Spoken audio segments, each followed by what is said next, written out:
and Beastyqt. Boss champ. Let's see how we're going to open this up. So as we hop in, something we saw quite cheeky from Mr. earlier today is yoinking his opponent's sheeps. I already want to double check that Beastie took all the initial sheep because you tend to get like 6 or 7 spawning right next to your base. Indeed, that's an Oh, interesting here one that comes. you're pointing at. Oh, Here he comes. there we go. He didn't do Oh, it! let's He didn't go! do it!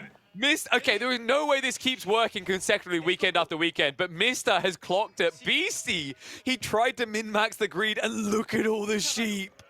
Oh, juicy, juicy. And in a matchup like this, so valuable because what is the safest possible source of food in a French mirror? It is the sheep.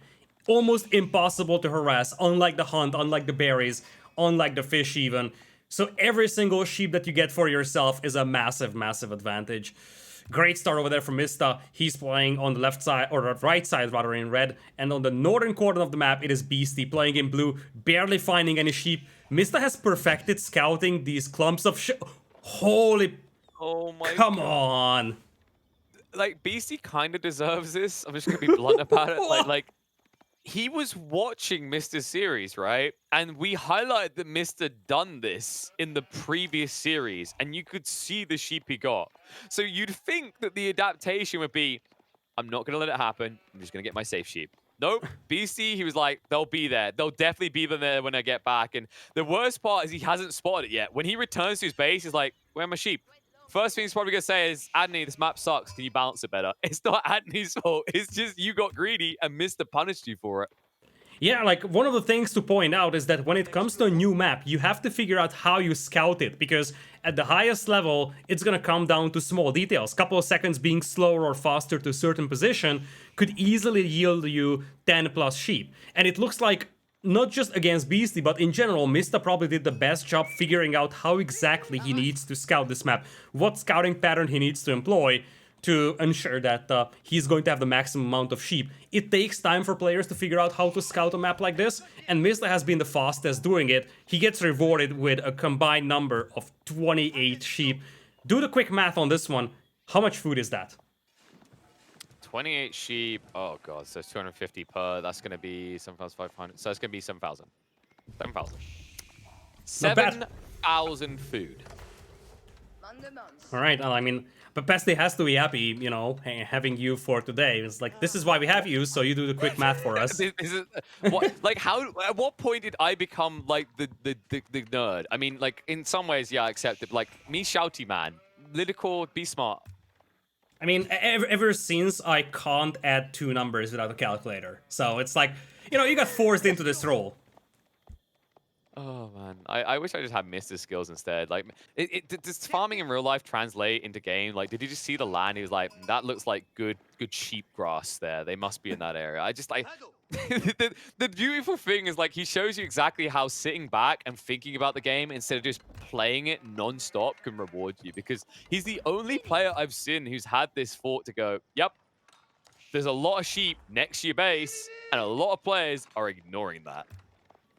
Yeah, and honestly, this is something that's so underappreciated. Sure thing if he has like 7 hours a day to think about the game, but he simply can't play it, the best thing he can do is maximize every single element of that mindset-based approach and maximize every single bit of an advantage that he can get when it comes to understanding how the map works with dynamics. Like, I am certain that Mista, like, given the fact that he simply doesn't have time to play hundreds of games on these maps, but he has a ton of time to think about the game, I would think that he's probably familiar with most of the Civilization matchup and how they would play out on this map, simply because he has a ton of time to think about, okay, what happens if we're seeing a 2-town center Song Dynasty Chinese player over here against an English 2-town center fast castle on this map? It's like, no one else will think about that because you just don't see that in games. Well, that's the interesting thing. Like, there's a balance to this. Basically, once you kind of like work out the basics and you've got quite a lot of hours in, you start to move beyond like the logical reads of map into the feeling. Like, I'm a player who's put way too many hours. I'm too much degenerate. I grind a lot into a game, and even for someone like me, you start to notice it. And I've talked to plenty of players that agree it's a thing. It's like you get a feeling for things. If you talk to Beastie or Mr., they'll have feelings or matchups about what their opponents are doing without even knowing it, because they just played so many matchups and they've seen the scenarios, they played them. The cool thing when you introduce new custom maps is they're a refresh point. And I love it because it stops this kind of elitist element setting into the competitive scene where, like, because you played for months and months on end, you should just like logically always win. It gives soft reset points, similar to how Age of Empires 4 was always meant to be a soft reset point so new people could jump onto RTS. In the same way, these custom maps offer up soft reset points so that new competitive players can hop into the esports scene. And that's a great point that you bring up. And I think one of the things that gives a good context to this is that once I think Beasty was in a broadcast booth and he was asked how much an archer costs. And he couldn't tell. Because he said he doesn't need to know the cost. He needs to know how many villagers it takes to be able to consistently produce those. That just tells you how instinctive these players are. It's not about you knowing every single number. It's not like there are numbers running in their heads. It's just the fact that they know that in order to do a full archer push, I need this and that many villagers on these and these resources. And as you said, these soft reset points knock these players off a little bit and even the playing field out. And ultimately, for a healthy competitive scene, you need a relatively even playing field, so we see a variety of people playing and performing well, and always see a refreshment, giving everybody the opportunity to be good if they can spend a sufficient amount of time preparing. Exactly, and some people might not like that. They're like, okay, but yeah, what? So I put all these hours in, and then like you're going to change the meta? Like, welcome to esports in general. Like, one of the beautiful things, actually one of the refreshing things that I love about esports compared to traditional sports, because everyone likes to make that comparison, and I really, this is a brilliant reason why I don't think it needs to be made. How many traditional sports do you know that just change the rules? There aren't many. Whereas esports, like, the games change, right? Like, we rebalance numbers, we change the power of X hero in Y game, we change the gathering rates of the French on a given resource. Like, these things change the meta, and they demand that you change with it. And I think it's a beautiful thing because it rewards evolution over just trying to say that this is the way things have to be, and this is the way things will be for 20 plus years. So you're telling me it's not a good idea to say that from this point on, football can only be played by touching the ball with your head rather than your feet? You know what? I think that is a great idea, Lida. And you have found a backup career. You were talking about how you can't all in on Age of Empires 4 is dangerous. I think you need to open up your own football league and compete with FIFA. Do it. Okay, okay, so with that, I am going to say bye to everybody. I will see you in 10 years in the... How do we call that? Head ball? Yeah, and however you acronym that. Uh, The best part is if like you didn't eat, like there was a 50-50 chance that you gave an exit there and said I'm going now, guys, or your mic that's how just it's gonna cut out work. again. Wait, what was it again? SMHL. I mean, it's like Super Mega Head Ball League. SMH. Someone gave him some seeded money. Sorry, I can't give you I can't help you the fun there, Lida. It seems like my overdraft is empty. Sorry. Alright, back to the game here, ladies and gents. Mista up by 3 villagers. You have a second TC out there for Beasty. Mista did not drop a second Town Center himself, by the way, so... For the time being, it's 1 versus 2 Town Centers, and Beasty has that nice foothold on the berries and the fish. What is Mista up to? He's playing 1 TC, which is something that he commonly does. Looks like it's a fast castle, but fast castle into what? As an EU4 player, I can say these words. He's a French blobber, and it's the worst thing you ever want to hear. He's blobbing knights right now because he can afford it. The reason BC goes for the second TC is he has to, and that's why he's only building spears. Like, he ran out of sheep. We highlighted that Mista got loads. That's why Mista's able to go into the French Knights, because he's never running out. We already pointed out he has over 7,000 food sitting underneath his primary TC. And the issue with BC and what he's done here, we know he loves his walls, but this wall seems to end. And where it ends, the Knights will emerge. That raiding's going to be effective because BC has not gone for textiles. Indeed, no textiles out there, and in a mirror matchup, every single villager lost is gonna be painful. That's a great raid, actually. No textiles, indeed. Scout gets taken down, Knight gets out there alive. This is pretty important. Actually, is he getting out alive? He's gonna make it. Look at the count, look at the timing right now. He just took the eco lead and he's teching up. And Beasty's nowhere near ready. And even if he does tech up, Royal Institute. What do you get out of a tech up? Are you gonna build veteran spearmen? And he's going with the Institute.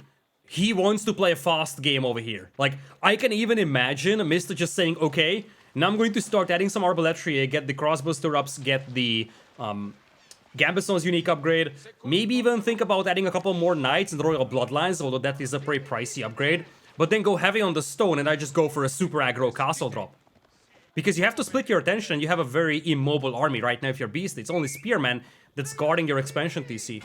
So you could potentially find a window if you're Mista, if you go heavy on the stone, that in the next few minutes allows you to drop a keep right next to the starting TC of Beasty. It's a little risky, but let's not forget that against Beasty, you don't want to play long games, and you are down a town center. So Mista can't really afford to drag this game out for long. There's something even simpler than that for him, Lidakor. Right now, Beasty is forced to guard hard with the full clump of spearmen in one location. If Mista starts to spread out his knights into 2 or 3 different groups, he can just rout the village account. He can always keep the lead. That's the threat right now. You can see Mista didn't go back into the base, but Beasty's back on that gold line, and he could at any stage because Beasty has yet to continue the wall down to his secondary TC, which would probably be the best play for him right now to keep the knights out. Men-at-Arms coming out there, not something that you see every day, but it's a great response to the spears. There is no blacksmith yet for Mista as he's moving to stone, so indeed the plan is going to be like a keep drop, but here's the deal. One of the most underrated, actually it's a gold mine, so he's not moving to stone, it's gotta be a gold mine, but still, he's moving out for a new gold vein. Anyways, one of the interesting things with the French men-at-arms is that if you drop a blacksmith, you get the attack upgrades for free. So these are actually pretty powerful men-at-arms once you have a blacksmith going, because you do have the 2 attack upgrades for free. In fact, usually the French player drops the blacksmith while still being in feudal, so the moment you reach castle age, you have men-at-arms with +2 attack available, which is pretty decent to be said at least.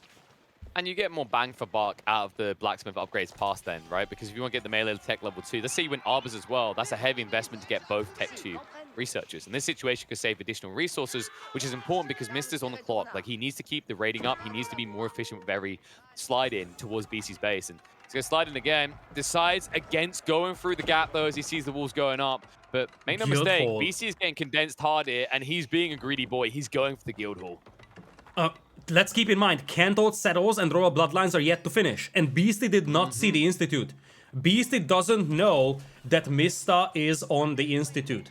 I think if he saw Royal Bloodlines, he would have gone Institute himself, because he's going to struggle matching up against those super tanky knights, and like, even if he responds with the Arbaletrier, he desperately needs every single bit of advantage he can get, because those knights are so powerful. So even for his Arbaletrier, Institute would have been better. He simply didn't know, and by the time he's going to notice it, he's going to be stuck with the guild hall. If this game goes long, it's great. But if this game goes long, that's the key part, right? Yes, and something interesting to bring up here. We talked about the whole idea of feeling instead of like knowing the raw numbers. BC, like he said this in the cast when we had a game between Lucifer and Marine Lord, where he talked about the whole idea is like in the first fight, you don't realize Royal Bloodlines is there. You only realize when you're like, huh, these knights are taking a long time to die. And that's now the issue. Like, Beasty, maybe he knows the number off by heart, but also when's he going to check for it? You need to quickly glimpse this. And in a fight, when you're microing, dragging units away, it's less likely you're going to click on your opponent's knights and go, yeah, that's clearly Royal Bloodlines. So watch for that moment. If Mista delays the fight by another 2 minutes, when he clashes, it might be so many knights with so much more effective HP in the battle that BC could be caught entirely off guard by it. And you see he's going hard on Spearman out there, which is great, but there is still men-at-arms on the battlefield. Knights are not moving in. Spearman could not brace in this one, and those are still hard on Spearman. Feudal Spearman versus Royal Bloodlines Knights, and I think this is the moment where Beast is realizing, and he's like, oh shoot, I'm in trouble. Yeah, the upgrade only just came through, but they're all dead. There's barely any left here. It's going to be an absolute rout, and now you can just spread out. He's got over 10 knights in the field that can just flood into your eco lines, and Beastyqt, the only lines he's going to have working in this game are going to be the lines in his forehead, as he pulls very grimacing-looking faces and calls the GG 1-1 apiece. This one's going to have some distance. The timing on this one was so good, and as you pointed out, the key thing is that when are you checking for those Royal Bloodlines? Scouting is so important in Age of Empires 4. This might be the most scouting-heavy game in all competitive RTS games. You don't see that Royal Institute, you don't expect that Royal Bloodlines to be there, and Beasty, he definitely got caught off guard by this one. He did not expect that upgrade to be there, and because of that, he went with the guild hall. By the time he realized it was too late, and he did the right things. It's just the fact that those knights, they became too tanky, and he simply didn't have the time frame it took to get the sufficient response to that. Insufficient spearman, lack of upgrades, not enough arbaletrier, and the timing was perfect for Mista.